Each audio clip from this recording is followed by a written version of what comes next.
इस आयत के बारे में एक हदीस में, बुखारी शरीफ की हदीस है, जिक्र मिलता है कि अल्लाह के रसूल सल्लल्लाहु अलैहि वसल्लम ने अब्दुल्लाह इब्न मसूद रजी अल्लाह तआला अन्हु से कहा कि मुझे कुरान सुनाओ। तो उन्होंने कहा है कि अल्लाह के रसूल आपको सुनाऊं, आप पर तो कुरान उतरता है या आप पर तो नाजिल हुआ है। फरमाया कि नहीं, मुझे सुनाओ, मुझे दूसरों से सुनना भी अच्छा लगता है। तो हजरत अब्दुल्लाह इब्न मसूद फरमाते हैं कि मैं पढ़ना शुरू किया और सूरह निसा पढ़ी। पढ़ते पढ़ते जब मैं इस आयत पर पहुंचा तो रसूलुल्लाह सल्लल्लाहु अलैहि वसल्लम के आंखों में जो है वो आंसू थे और आपके अल्फाज थे कि हस्बुक हस्बुक, ये बस कर दो, बस कर दो। यानी ये क्या पहलू है कि आप सल्लल्लाहु अलैहि वसल्लम अपनी उम्मत के खिलाफ गवाही देंगे।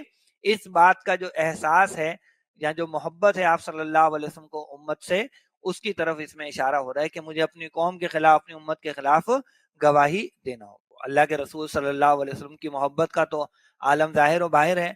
हम कितनी मोहब्बत करते हैं, हमारा क्या हाल है, वो हमें खुद देखना चाहिए, खुद उसका जायजा लेना चाहिए।